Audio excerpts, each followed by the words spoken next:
مجموعہ ہے منزل کی صورت میں، جسے منزل کہتے ہیں، اور یہ مشہور بھی ہے۔ یہ قرآن پاک کی 33 آیات کا مجموعہ ہے، اور اس کے ساتھ ساتھ ایک مسنون عمل چھوٹا سا یہ بھی ہے کہ آخری دونوں صورتیں، سورۃ الفلق، سورۃ الناس، ایک مجرب عمل ہے سورۃ البقرہ، کہ قرآن پاک کی تلاوت کرنا یا سننا۔ السلام علیکم ورحمۃ اللہ وبرکاتہ۔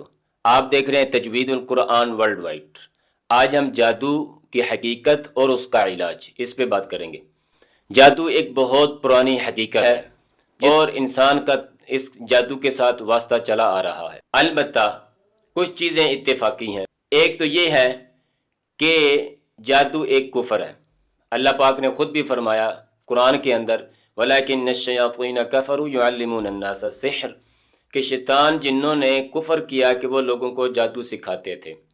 اس طرح حدیث کے اندر بھی اس کو کفر کہا گیا ہے۔ تو یہ ایک کفر ہے۔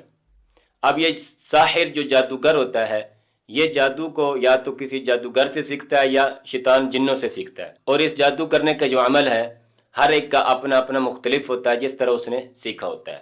علماء کے اس پر بھی اتفاق ہے کہ جادو کرنے والا اور کروانے والا یہ دونوں دائرہ اسلام سے خارج ہیں۔ اس کا علاج جو ہے، جہاں تک ہم نے دیکھا ہے آج کے اس دور کے اندر، بہت ہی کوئی اس جادو کو توڑ سکے، کوئی بھی ایسا عامل نہیں ہے۔ بہت مشکل ہے کوئی ایسا کرنے والا ہو، کیونکہ یہ بہت مشکل کام ہے۔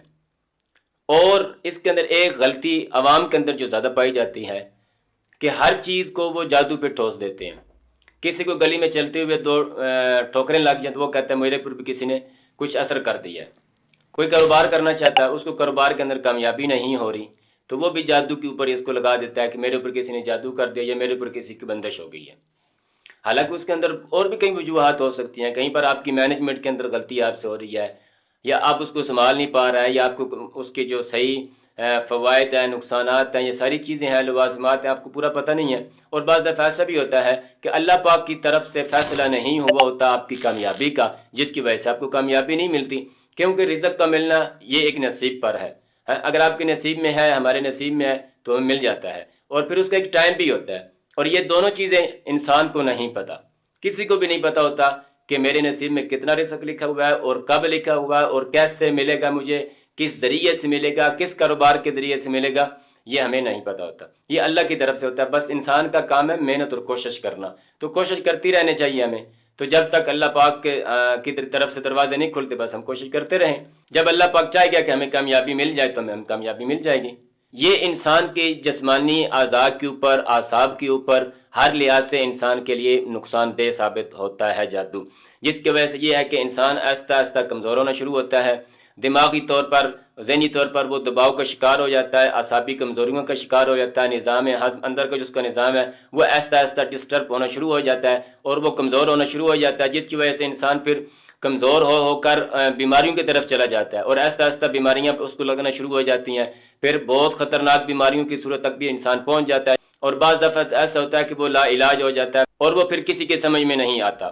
ان تمام صورتوں میں اس کا علاج جو ہے، سب سے اکثر جو علاج ہے وہ ہے قرآن پاک کی تلاوت، کیونکہ یہ جنوں کی وجہ سے ہوتا ہے، وہ جنی یہ سارے کام کر رہے ہوتے ہیں انسان کو جو نقصان دے رہے ہیں، اور شیطان جو ہے یہ صرف قرآن پاک کی تلاوت سے، قرآن پاک سے اور اللہ کے ذکر سے یہ بھاگتا ہے۔ اور سب سے بڑا ذکر اللہ کا کلام ہے، اللہ پاک کی کتاب قرآن مقدس ہے۔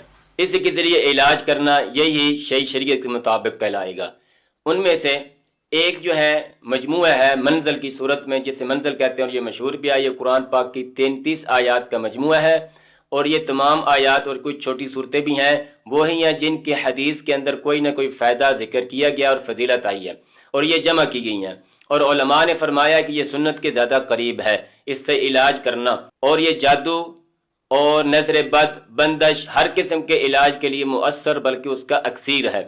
اور میں نے یہ پڑھا بھی تھا کہ کچھ بزرگوں کا یہ معمول ہوتا تھا کہ وہ اپنے گھر کے اندر اس کا اہتمام کروایا کرتے تھے، بچوں کو، خواتین کو اور گھر کے مردوں کو اس کو زبانی یاد کروایا کرتے تھے، اور معمول سے اور باقاعدگی سے اس کا روزانہ اس کو پڑھوایا جاتا تھا گھر کے اندر باقاعدگی سے، تاکہ ان تمام شیطانی اثرات سے حفاظت رہ سکے۔ جیسے کہتے ہیں حفظ ما تقدم کے طور پر اس کا اہتمام کیا جاتا تھا۔ تو اسی طرح اس کو پڑھنے کا اہتمام کریں۔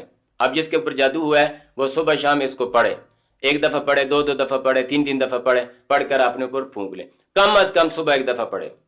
اور اس کے ساتھ ساتھ دو دعائیں جو مشہور ہیں، ایک ہے دعا بسم اللہ الذی لا یضر مع اسمہ شیء فی الارض ولا فی السماء وهو السمیع العلیم، اور ایک ہے اعوذ بکلمات اللہ التامۃ من کل شیطان وہامہ ومن کل عین لامہ۔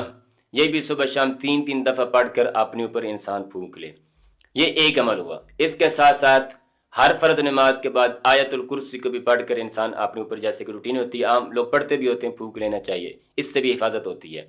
اور اس کے ساتھ ساتھ ایک مسنون عمل چھوٹا سا یہ بھی ہے کہ آخری دونوں صورتیں، سورۃ الفلق، سورۃ الناس، ان دونوں کو شام کو، رات کو سوتے ہوئے تین دفعہ پڑھ کر ہاتھوں کے اندر ایسے پھونک کر، ایسے اس طرح پھونک کر جہاں تک ممکن ہو سکے اپنے جسم کے اوپر مال لیں۔ یہ ایک مسنون عمل ہے، آپ صلی اللہ علیہ وسلم ایسے کیا کرتے تھے۔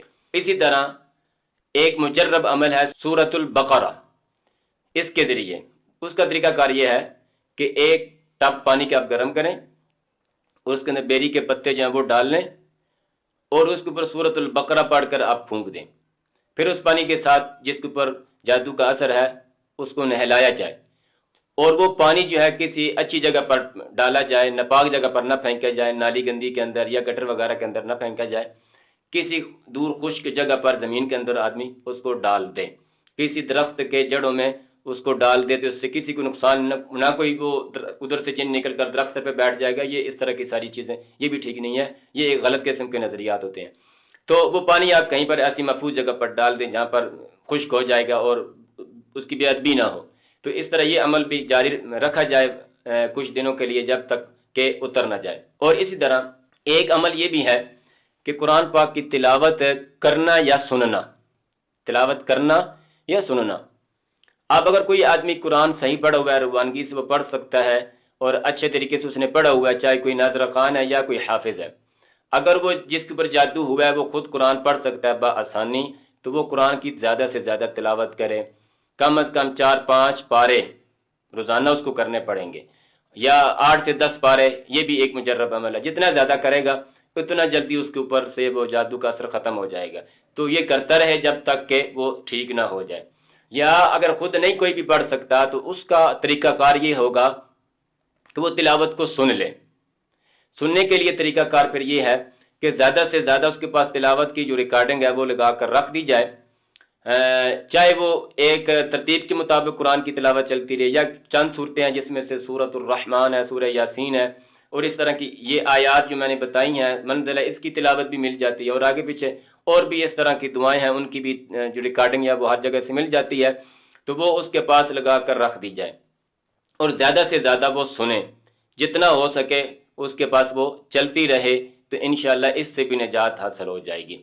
یہ کچھ میں نے عمل بتایا ہے آپ کو مختلف، جتنا جس کو جو آسان لگے اپنی حیثیت کے مطابق جو ہے وہ اپنے ٹائم کے مطابق ان میں سے چیزیں ڈیسائیڈ کر لے، طے کر لے، اور جتنا ہو سکے وہ عمل کرے، اور یہ چیزیں پھر اپنی زندگی کے لیے کچھ جو مختصر چھوٹی میں نے چیزیں بتائی ہیں ان کو اس طرح روزمرہ کے لیے اپنا لے، اس میں سے کم از کم منزل ہے وہ روزانہ پڑھ لے، وہ 2 دعائیں ہیں جو 3 دفعہ پڑھنی ہیں وہ کرنے والا عمل روزانہ کرتا رہے، اور اس طرح آخری 2 صورتیں رات کو سوتے ہوئے اپنے ہاتھوں کے اندر پھونک کر پھر ان ہاتھوں کو سارے جسم کے اوپر جہاں تک ممکن ہو سکے وہ اس طرح مان لیں۔ تو یہ چھوٹے عمل جو ہیں یہ تو باقاعدگی سے پھر اس کو کرنے چاہیے، اس کے اندر ایک تو حفاظت بھی رہے گی اور اس کے اثر سے پھر ہمیشہ کے لیے محفوظ رہے گا۔